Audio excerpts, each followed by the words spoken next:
Have you ever opened a fridge, spotted last night's leftovers, and thought it would be a shame to waste that before sliding the plate into the microwave? Many of us reheat meals every single day, believing we're saving money and time. But scientists now know that a handful of ordinary foods can form hidden toxins when exposed to a second round of heat, quietly threatening our hearts, brains, and immune systems. In the next few minutes, let's uncover what those foods are, why they become dangerous, and the easy swaps that keep every bite safe and satisfying for seniors everywhere. Before we dive in, remember that knowledge is power, especially as we age. Our bodies handle chemicals differently after 60, making informed choices even more important. I'm Dr. Harris, and my goal is to translate complex nutrition research into clear, actionable steps you can share with your family tonight. You'll hear simple kitchen stories, relatable senior experiences, and expert tips so you can still enjoy your favorite dishes without fear. Ready to protect your health while keeping meals delicious? Let's begin with food number 1 together, because every safe bite counts for lifelong vitality and priceless peace of mind daily. Spinach delivers iron, folate, and cancer-fighting antioxidants, but also packs natural nitrates. When we cook spinach once, those nitrates remain stable. When we cool and reheat, bacteria convert them to nitrosamines, compounds linked to stomach and colon cancers. The risk is small yet real, especially for older digestive systems that process toxins slower. Picture Alice, a 72-year-old avid gardener, who always reheated creamed spinach for lunch. After learning this fact, she shifted her routine and never felt denied of her greens. She simply served leftovers chilled in tasty salads. So what practical steps keep spinach safe? First, cook only the portion you plan to eat immediately. If you have extra raw leaves, store them dry in a refrigerator and add them fresh to tomorrow's meal. Second, if a cooked spinach dish must be kept, cool it quickly, then enjoy it cold straight from the fridge. Think quiche cubes or frittata wedges added to a lunchtime plate. Cold serving avoids the nitrate conversion process entirely. Finally, remember that frozen spinach bought at the store is blanched and flash frozen, making it a trustworthy option for casseroles without extra worry. When I shared this tip at a community center talk, George, a retired mail carrier, raised his hand. He explained that he blended leftover sautéed spinach in his smoothies the next morning, avoiding reheating altogether. That's a brilliant workaround, because the leafy greens stay cold while combining with berries, yogurt, and a drizzle of honey. George said the routine not only reduced waste, but also boosted his morning energy without needing another cup of coffee. Small adjustments like his show that we don't have to sacrifice nutrition or flavor. We only need to tweak old habits gracefully for safer long-term wellness. Why does nitrate chemistry matter? In a warm, moist environment, naturally occurring bacteria breathe out enzymes that rearrange nitrate molecules in a nitrite, then nitrosamine. Those nitrosamines slot themselves between DNA building blocks, making replication errors more common, an early step toward cancer. Seniors often take acid-suppressing medication, which reduces stomach acidity and allows even more bacteria to flourish, amplifying the conversion process. It's not about panic, though. It's about probability. Eliminating one small, avoidable risk adds up over decades, the same way walking 15 minutes daily chips away at heart disease odds. Think of it as simple preventative maintenance for your cells. Let's recap spinach before moving on. Keep portions sensible, cool leftovers rapidly, and enjoy them cold or repurposed rather than reheated. If you prefer hot dishes, rely on frozen spinach that bypasses the nitrate issue. These adjustments cost pennies and minutes, yet they spare your cells from unnecessary chemical stress. Remember, healthy aging isn't about grand overhauls. It's about hundreds of micro choices made day after day. Now that we've conquered leafy greens, let's turn to a starchy staple that appears on nearly every table in America: plain white rice. Its hidden dangers may surprise you and your grandkids at dinner tonight. Dry rice kernels can harbor dormant spores of a bacterium called Bacillus cereus. Cooking wakes the spores but usually kills active cells. However, spores survive, waiting silently. If cooked rice cools slowly on the counter, those hardy spores germinate and pump out a toxin that targets the gut, causing nausea, cramps, and in severe cases, hospitalization. Seniors, whose immune response is slow with age, can feel the effects faster and harder. Sadly, simply reheating doesn't destroy that toxin, so the danger persists. Imagine the discomfort during a cherished family picnic gone wrong. The fix is straightforward. Treat rice like milk, keep it cold. As soon as dinner is finished, spread leftover rice in a shallow container so heat escapes quickly. Then pop it into the refrigerator within 1 hour. Experts recommend reheating only once, steaming the grains to piping hot, then discarding any uneaten portion. Better yet, transform cold rice into a marinated salad with peas, tuna, and lemon for lunch. Quick cooling prevents the spores from multiplying, while eating it cold bypasses the reheating issue altogether. These tiny steps make a big difference for sensitive digestive tracts, especially in warmer summer climates. Mary, a 68-year-old grandmother from Ohio, learned this lesson the hard way. She used to leave her rice cooker on warm for hours so grandchildren could scoop quick bowls. One Saturday, 3 family members developed stomach cramps and vomiting that evening. After a brief hospital visit, the doctor pointed to Bacillus cereus. Now Mary freezes single cups of rice in zip bags, microwaving exactly what she needs for stir-fries. Not only her illness is gone, but she also noticed less waste and fresher taste. Sometimes a scary incident becomes the catalyst for healthier lifelong practices. Her story echoes across kitchens everywhere.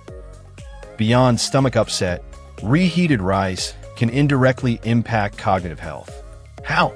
Food poisoning leads to inflammation, and chronic inflammation is now recognized as a contributor to neuronal decline. Researchers at the University of Georgia found that older adults who experienced frequent gastrointestinal infections scored lower on memory recall tests 2 years later. While a single rice mishap won't erase cherished memories, avoiding repeat exposures is like wearing a seatbelt for your brain. Keep that seatbelt fastened by storing rice safely and enjoying it fresh or chilled in creative recipes. Think fried rice only when cooking a brand new batch from scratch. In short, rice is reliable when handled carefully. Cool rapidly, keep cold, reheat once, then toss. Use freezer-ready portions or embrace chilled salads to sidestep danger entirely. Your digestive system and memory center will thank you. Now that we've secured your grains, let's crack into a breakfast staple loved nationwide: eggs. They seem innocent sunny side up, but when scrambled leftovers sit and sizzle again, certain proteins morph in a compound your body may struggle to process. Grab your favorite mug of tea, and let's explore how to keep your morning protein both tasty and safe for you, your partner, and guests alike. When eggs are cooked, their cholesterol and sulfur compounds remain stable, delivering nutrients that support muscles and eyesight. But when those same eggs are cooled and heated again, especially at high microwave temperatures, the fats oxidize, releasing aldehydes and free radicals shown to irritate blood vessel linings. Over time, repeated exposure can nudge cholesterol plaques toward instability. Older adults already monitoring heart health don't need extra oxidative stress. Picture reheated buffet tray eggs that taste rubbery. The texture signals chemical changes you can't see, but your arteries feel over breakfast. To enjoy eggs safely, cook them fresh and serve promptly. If you're making an egg-based casserole, bake it until piping hot, slice portions, then refrigerate within 2 hours. Eat leftovers cold, or reheat gently on the stovetop at low heat, stirring frequently, never exceeding a light steam. Gentle warming limits fat oxidation. Alternatively, boil eggs in advance. Leave them in their shells, and peel only when you're ready to snack. The shell acts like nature's storage container, blocking oxygen from triggering chemical changes. Sprinkle with paprika, and you have instant, protein-rich finger food, perfect for card games with friends tonight. Sam, a 75-year-old jazz enthusiast, Once prepared a big pan of scrambled eggs on Sunday to last through Wednesday. By midweek, he noticed a metallic aftertaste and mild heartburn, but brushed it off. After attending one of my workshops, Sam decided to switch to single-serve microwave egg cups made fresh using a mugs a minute method. He reported feeling lighter and more energetic, and his cardiologist congratulated him on slightly improved cholesterol markers. Sam jokes that it's like moving from scratchy vinyl to crisp digital. Same melody, better quality, worth the tiny extra effort every morning, including smoother trumpet solos during afternoon practice. From a brain perspective, oxidized fats create oxidative stress, producing molecules called reactive oxygen species that damage neurons. Over time, this accelerates age-related memory decline. Studies in the Journal of Nutrition show seniors who consume highly oxidized cholesterol have lower performance on short-term memory tests. The takeaway? Fresh eggs foster sharp thinking, while repeatedly reheated eggs chip away at cognitive reserves. Choose smaller batches, cook low and slow, and your brain will thank you each time you recall your granddaughter's birthday or the lyrics to favorite hymns during Sunday service. Protecting neurons starts with simple stovetop timing and attention today. Eggs remain a nutritional treasure when treated with respect. Cook fresh, keep shells on, and warm gently if at all. By sidestepping oxidized fats, you maintain heart strength, preserve memory, and keep breakfast enjoyable. Now let's move from a skillet to the oven and discuss potatoes. Whether mashed, baked, or roasted, potatoes are the comfort food of many American dinners. Yet when they cool and heat again, they can harbor another silent threat called solanine. Ready to learn how to keep your spuds comforting instead of concerning? Let's dig in. Your upcoming dinner parties will taste safer and brighter too. When potatoes sit in cool, dark places too long, they produce solanine, a natural pesticide concentrated in greenish skin patches. Cooking once dilutes solanine enough for safe eating, but cooling and reheating can concentrate the toxin near the surface. Solanine irritates the gut and, in larger amounts, affects neurotransmitters, leading to drowsiness or confusion. Seniors already juggling medications don't need extra neural noise. Remember that odd bitter taste from day-old reheated fries? That's your tongue warning you about solanine's unwelcome comeback. Listen to that signal and protect your plate today. Preventing solanine buildup starts at the grocery store. Choose firm potatoes without green spots. Store them in a cool, ventilated cupboard, not the fridge. Then cook within a week. If you prepare mashed potatoes ahead for a holiday, cool the dish quickly in shallow pans. Refrigerate promptly, and reheat only once using gentle oven heat combined with a splash of milk.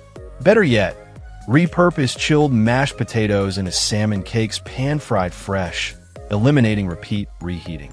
When baking, slice leftover potatoes into wedges for a cold vinaigrette salad, bright with herbs and vinegar. Fresh acidity masks solanine's bitterness while adding gut-friendly prebiotics too.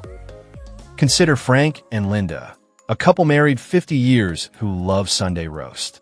They once reheated leftover potatoes in the microwave for Monday lunch and felt unusually groggy by afternoon. Their pharmacist mentioned solanine and suggested trying a cold potato salad instead. The next week they tossed cube leftovers with celery, Dijon, and dill. No grogginess, plenty of flavor.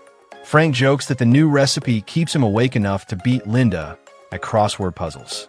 Simple changes can deliver big payoffs, turning potential hazards into delightful culinary adventures. Their grandchildren now ask for the salad at every summer reunion picnic too. Researchers at the University of Adelaide found that solanine crosses the blood-brain barrier in mice, disrupting acetylcholine, a chemical vital for memory formation. While human data are limited, many geriatric neurologists advise minimizing solanine exposure to preserve cognitive resilience. For seniors already working hard on brain exercises and social engagement, skipping reheated potatoes is an easy extra safeguard. Think of it like placing a smoke detector in each room. You hope it never goes off. Its presence grants peace of mind. Your neurons deserve the same courtesy. Swap green-tinged spuds for sweet potatoes to boost antioxidants and flavor instead. To wrap up potatoes, buy fresh, store correctly, avoid green skins, and enjoy creative cold dishes rather than reheating. These modest habits spare your stomach, sharpen your mind, and elevate mealtime variety.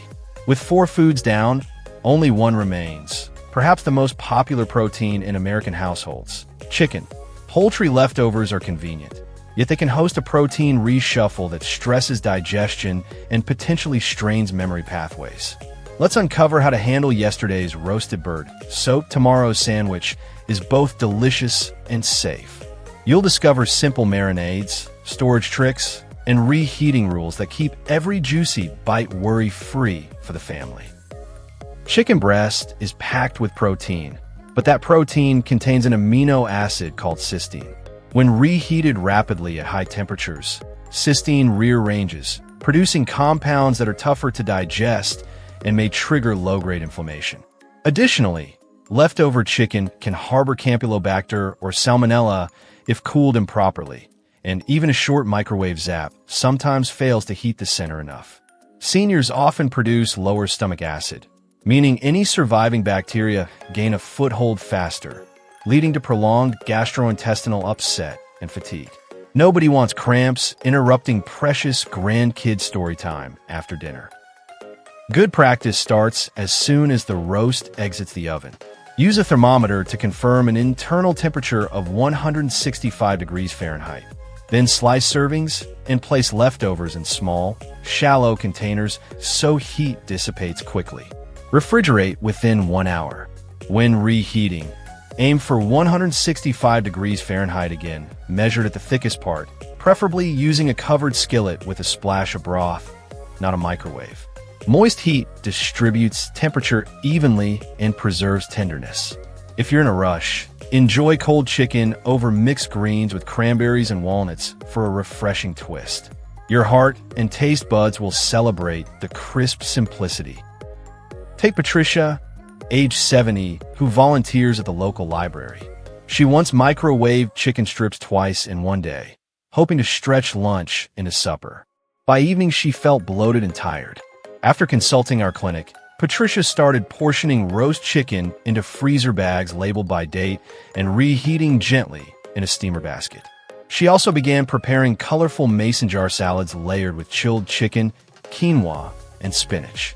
Patricia reports greater energy on her shelving shifts and says the organized system saves her time, money, and unnecessary stomach drama. Her book club members adopted the method. From a cognition standpoint, undercooked or reheated chicken toxins spur systemic inflammation that can breach the blood-brain barrier, exaggerating existing memory issues. In a 2024 neurology paper, older adults who reported frequent foodborne illness episodes displayed accelerated decline on word recall tasks. While correlation isn't causation, reducing infection risk is an important pillar of brain health, alongside puzzles and exercise. Safe poultry handling is thus a no-cost investment in mental clarity. Imagine remembering every punchline to your grandson's jokes without the haze of inflammation clouding the laughter. Store thermometers near cutting boards as an easy visual cue to check temperatures always. So, cherish chicken by cooking it thoroughly, cooling it quickly, and reheating it gently, or savor it cold in creative salads. With that, we've journeyed through 5 everyday foods that can turn on us when we reheat them without care. Armed with these tips, you can keep your meals tasty, your body strong, and your mind clear. But how do all these lessons fit together into a simple daily routine? Let's gather the key points and close with an action plan you can start tonight. Take notes, post them on the fridge, and share the wisdom with friends at church tomorrow. First, remember the golden rule. When in doubt, leave it out. And that includes second-day spinach, rice, eggs, potatoes, and chicken. Cool leftovers rapidly in shallow containers. Store them below 40 degrees. Enjoy them cold when possible. And if you must reheat, do so gently, only once, ensuring the center reaches a safe temperature. Second, embrace delicious alternatives. Fresh salads, freezer portion grains, and creative cold dishes that invite new flavors into your week. Third, Share what you've learned. Teach a neighbor, print a reminder for the grandkids, and model mindful cooking. Every small choice strengthens your heart, nourishes your brain, and keeps family gatherings joyful. If today's insights helped you feel more confident in the kitchen, please tap the like button, share this video with someone you love, and subscribe for more senior-focused wellness tips. Your support fuels future educational content. Together we cook smarter, safer dinners.